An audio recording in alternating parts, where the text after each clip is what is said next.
Hello students, आज हम प्रश्नावली 1.4 का प्रश्न संख्या 11 समझाना प्रारंभ करते हैं। क्वेश्चन नंबर 11 क्या है, देखिए ध्यान से। मान लीजिए कि a बराबर n/n है तथा a में a, b star c, d is equal to a plus C, b plus D द्वारा परिभाषित एक द्विआधारी संक्रिया है। सिद्ध कीजिए कि स्टार साहचर्य तथा क्रम विनिमय है।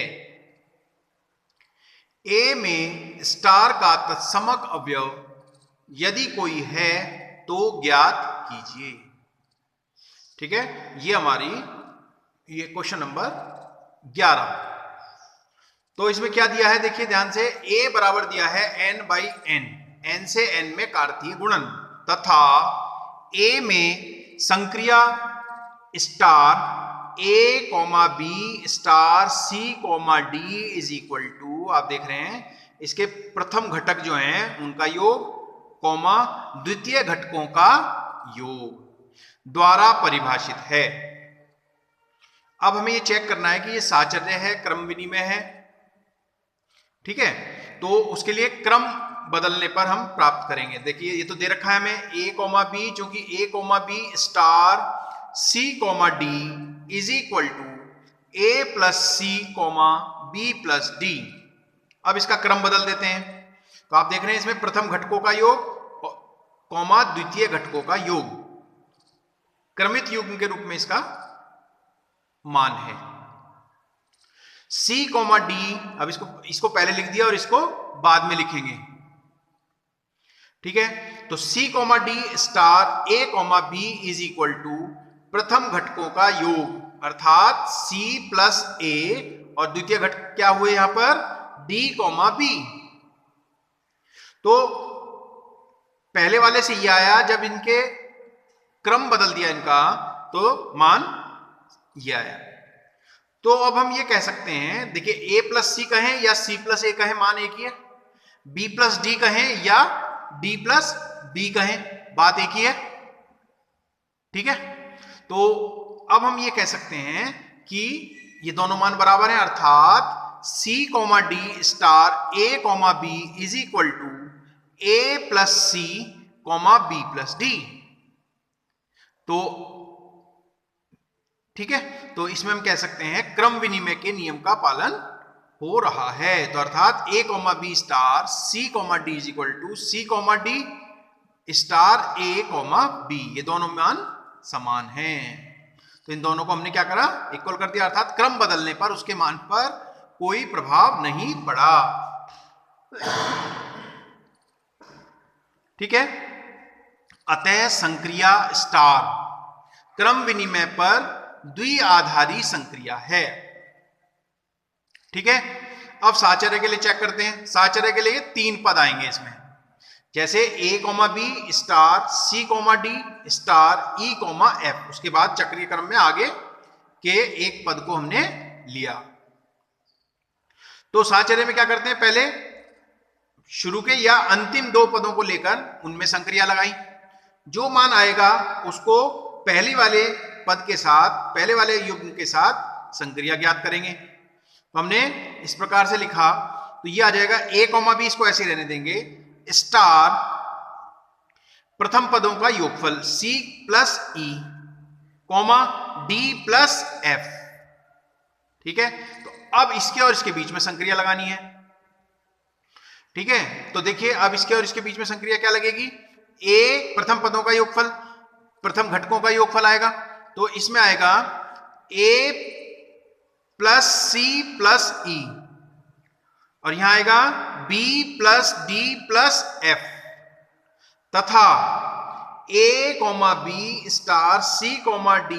अब ये तो इससे आ गया मान। अब इसको पहले 2 को एक ब्रैकेट में लेकर पहले इसके बीच संक्रिया लगेगी, जो आएगा उसकी और इसकी संक्रिया लगाने पर देखते हैं क्या आता है। ठीक है, तो a, b star C comma D,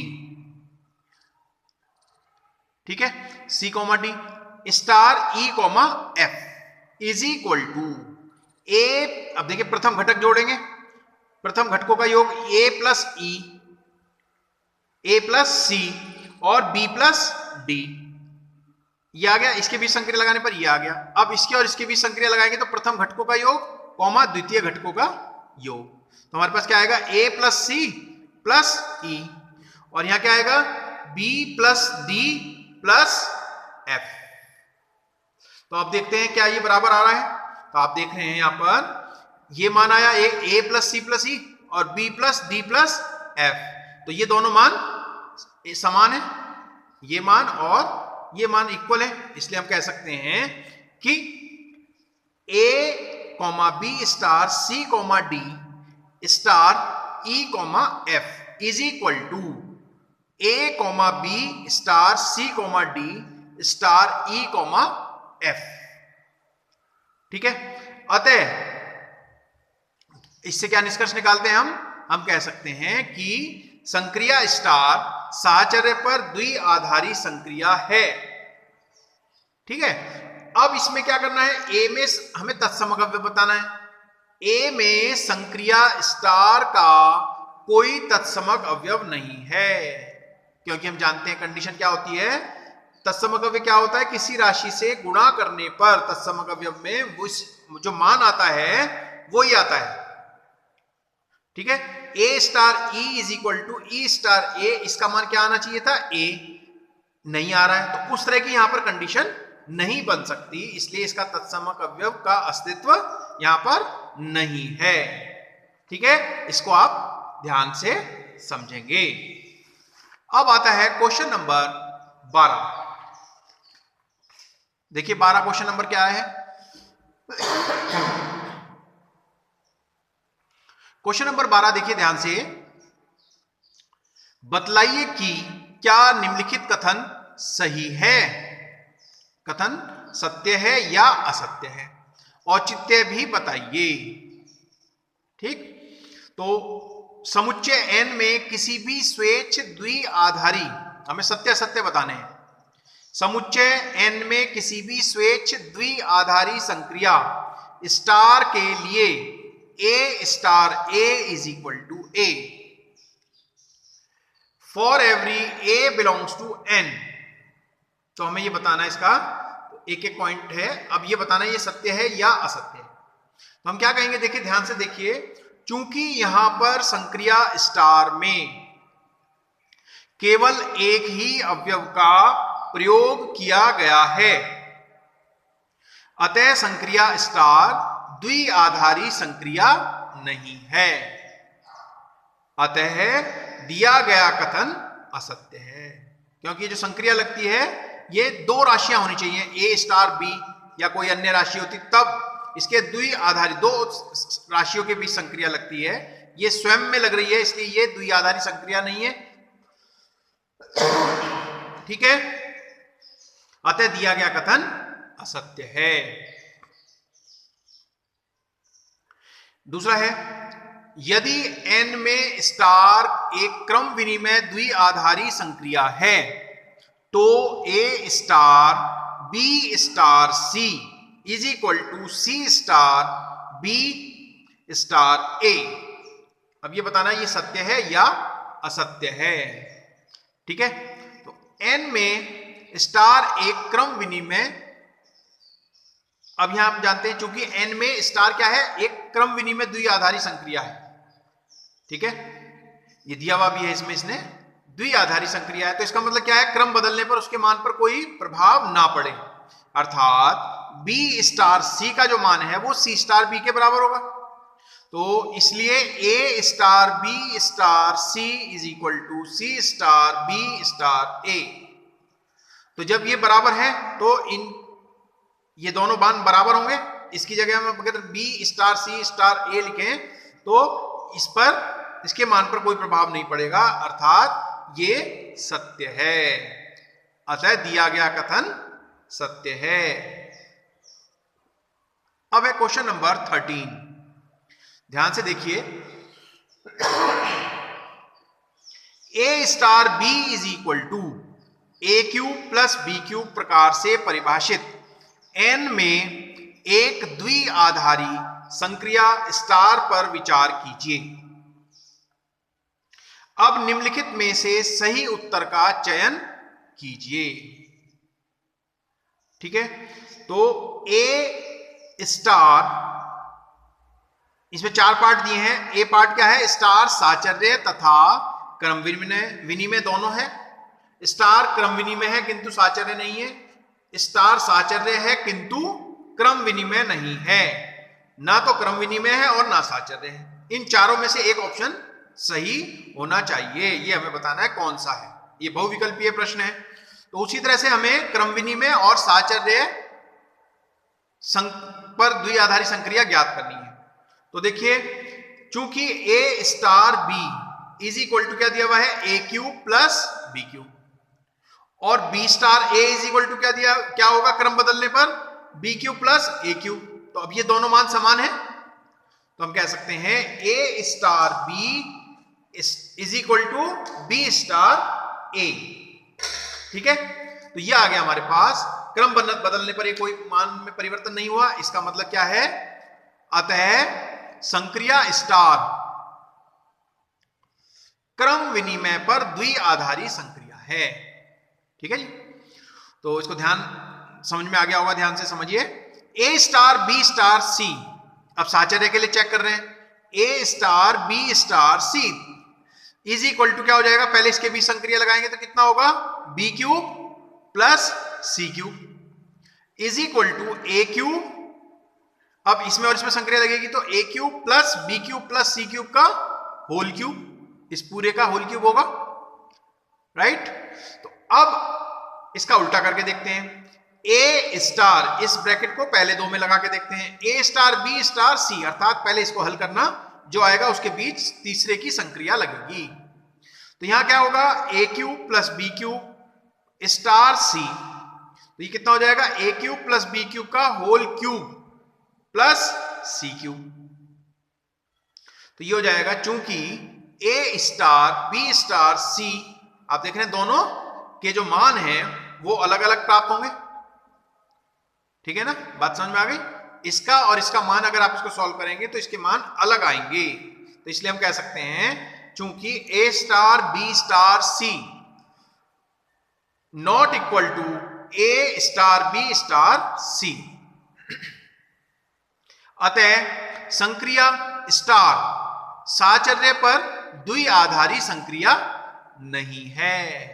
तो इससे निष्कर्ष क्या निकाल सकते हैं हम? संक्रिया स्टार क्रम विनिमय तो है परंतु साचर्य नहीं है। तो कौन सा विकल्प सही है?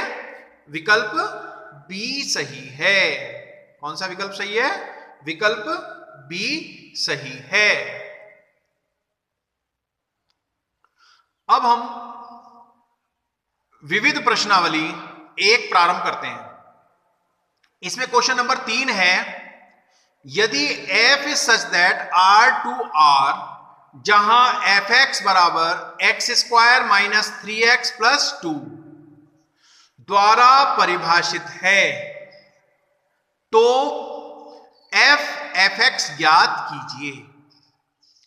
ठीक है, तो fx अर्थात f जो है fx का फलन है, इसका मान निकालना है हमें। और fx हमें दिया हुआ है x square minus 3x plus 2। ठीक, तो अब हमने क्या करा? f और fx की जगह इसका मान लिख दिया, x square minus 3x plus 2। तो ये हो जाएगा एक्स स्क्वायर है तो x की जगह में क्या लिखना है? ये पूरा मान लिखना है। तो आ गया x square minus 3x plus 2 का whole square minus 3x square minus 3x plus 2 plus 2। ठीक है, तो हमने क्या करा? x की जगह हमने सिर्फ ये मान रखना है। ठीक, तो अब इसका सूत्र लगाएंगे। इसमें क्या सूत्र होता है इसका?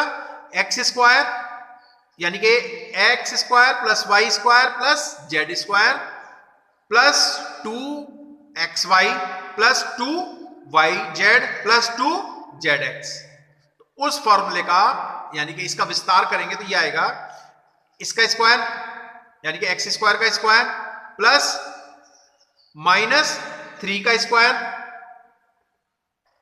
माइनस 3 का स्क्वायर 3x का स्क्वायर प्लस 2 का स्क्वायर प्लस 2ax 2ab कह सकते हैं हम 2a की जगह क्या है यहां पर एक्स स्क्वायर और b की जगह क्या है माइनस 3x प्लस 2bc है ना abc मान लें इसको तो 2bc तो b और c यानी कि माइनस 3x इंटू 2 और प्लस 2cx यानी कि 2 into x square minus 3x square minus 3x square plus 3 तिया 9x बाहर माइनस है तो अंदर क्या हो जाएगा प्लस हो जाएगा। ठीक है ध्यान से समझेंगे इसको तो minus 3x square plus 9x minus 6 और प्लस 2। ठीक ये देखिए 3x square plus 9x minus 3 दूनी 6 ठीक है और प्लस 2। अब यहां पर आएगा इसकी वर्क करेंगे तो कितना होगा x की पावर 4 प्लस 9x स्क्वायर 3 तिया 9 माइनस है तो इसका वर्क क्या हो जाएगा प्लस हो जाएगा 9x स्क्वायर प्लस 4 माइनस 3 दूनी 6 x स्क्वायर है और ये x है तो x क्यूब माइनस 3 दूनी 6 दूनी 12x प्लस 2 दूनी 4x square minus 3x square plus 9x minus 6 plus 2। अब देखिए x की पावर 4 माइनस 6x क्यूब इसको पहले लिख लिया plus 9x square plus 4x square एक ब्रैकेट में लिख दिया माइनस के 12x plus 4 minus 3x square plus 9x minus 4 minus 6 में से 2 गया माइनस की 4। अब इसको और सरल कर लेते हैं x की power 4 minus 6x cube plus 13x square minus 12x plus 4 minus 3x square plus 9x minus 4। इसको और सरल करेंगे तो ये आएगा x की power 4 minus 6x cube plus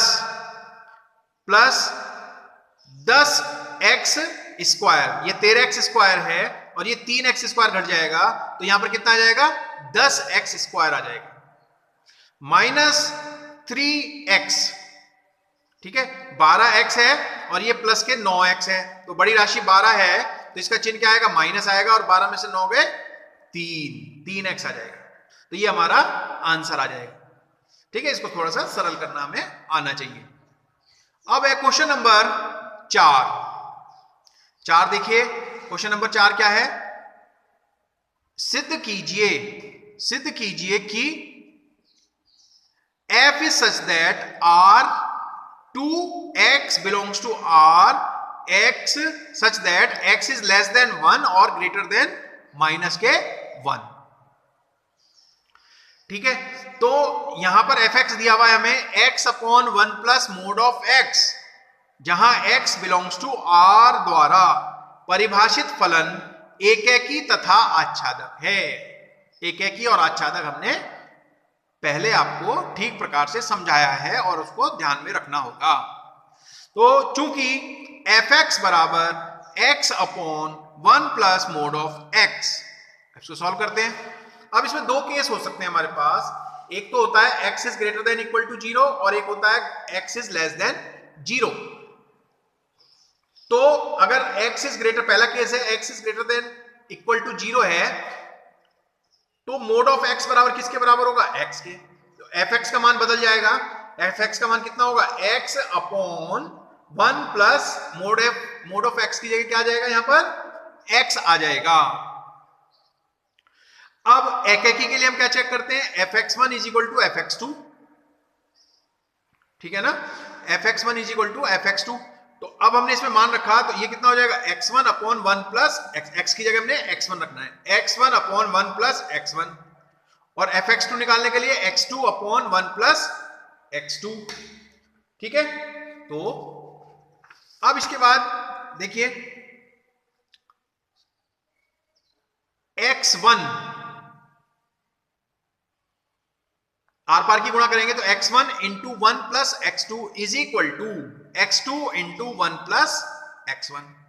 तो x1 बराबर क्या आ जाएगा, तो ये आ जाएगा x1 plus x1 x2 is equal to x2 plus x2 x1 या x1 x2 आ गया। अब आप देख रहे हैं इससे ये कैंसिल हो जाएगा, तो यहां क्या आ जाएगा, x1 is equal to x2 क्या है। यदि एक, अब दूसरा केस, तो इसका मतलब इस केस में तो ये एक ही है। दूसरा केस आता है हमारे पास x इज लेस देन 0, तो उस केस में क्या होगा, mod of x is equal to minus के x। अगर 0 है अर्थात ऋणात्मक होगा, मोड ऑफ x का मान क्या होगा, माइनस x होगा। तो उसमें fx इज इक्वल टू हो जाएगा x upon 1 minus x, mode x का मान आ जाएगा माइनस x। अब इसमें भी उसी तरह से चेक करेंगे, एक के लिए fx1 बराबर fx2, तो x1 upon 1 minus x1 is equal to x2 upon 1 minus x2। अब इसमें आर पार की गुणा करेंगे, x1 1 minus x2 is equal to x2 into 1 minus x1। ठीक है, तो अब देखिए ध्यान से, अब इसमें आर पार की गुणा करेंगे, आर पार की गुणा करके कितना आ गया, x into 1 minus x2 is equal to x2 into 1 minus x1, x1 minus x1 x2 is equal to x2 minus x1 x2। उस केस में अब देखिए ये इससे कैंसिल हो जाएगा, तो x1 बराबर किसके आ गया, x2 के। अतः f क्या है, एक ही है। ठीक है, तो ये एक ही हो गया। अब इसमें, अब हम इस दोनों केस में हम क्या कह सकते हैं, दोनों में फलन एक ही है, तो इसका मतलब जो fx है वो एक ही फलन है। हमने दोनों केस कंसीडर कर लिए। अब आता है यदि x is greater than equal to 0, तो fx बराबर क्या हो जाएगा, x अपॉन 1 प्लस x, माना y is equal to fx is equal to x upon 1 plus x। तो y इंटू, अब इसको हमने fx को क्या मान लेते हैं, हम y मान लेते हैं, तो y into 1 plus x is equal to x। तो यहां क्या आ जाएगा, y plus xy is equal to x। तो y बराबर क्या हो जाएगा, x माइनस xy, इसको हम इधर ले गए, इसमें से x कॉमन लेंगे तो यहां क्या रह जाएगा, 1 माइनस y। तो x इज इक्वल टू आ जाएगा हमारे पास y अपॉन 1 माइनस y। ठीक है, अब दूसरा केस भी कंसीडर कर लेते हैं, विचार कर लेते हैं इस पर।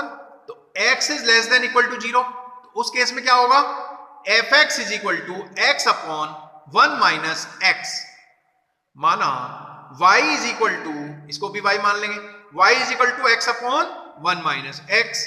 तो आर पार की जब गुणा करेंगे तो कितना आएगा, जब आर पार की गुणा करेंगे तो कितना आएगा, y into 1 minus x is equal to x। तो यह आ जाएगा हमारे पास y minus xy is equal to x। अब पक्षांतर करते हैं x वाला पद। ठीक है, तो यह आ जाएगा y is equal to x plus xy, y is equal to, इसमें से x कॉमन लेंगे तो कितना बचेगा, 1 प्लस y। तो x इज इक्वल टू हो जाएगा y अपॉन 1 प्लस y। तो दोनों केस में हम देख सकते हैं कि जो प्रांत प्राप्त होगा, सह प्रांत, अतः दोनों दशा में, एक तो x is greater than equal to 0 के लिए और x इज लेस देन 0 के लिए, दोनों ही दशा में फलन के सह प्रांत में कोई भी अवयव ऐसा नहीं है जो फलन के प्रांत के किसी ना किसी अवयव का प्रतिबिंब ना हो। ठीक है, इसे हम कहते हैं आच्छादक फलन। हम कह सकते हैं इसलिए फलन f आच्छादक है।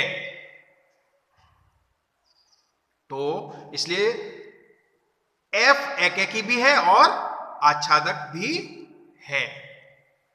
ठीक है, ये हमारा क्वेश्चन नंबर 4 कंप्लीट हो जाता है। ठीक है ना, ये हमें सिद्ध करना था, ये सिद्ध हो जाता है। अब है क्वेश्चन नंबर 5। देखिए क्वेश्चन नंबर 5 क्या है। सिद्ध कीजिए कि fx is equal to X cube द्वारा प्रदत्त फलन f is such that R2R एकेकी है। फलन f is such that R2R, ठीक है, ये हमें सिद्ध करना है कि ये एकेकी है, एकेक है। तो फलन f is such that R2R, fx is equal to क्या है, एक्स क्यूब।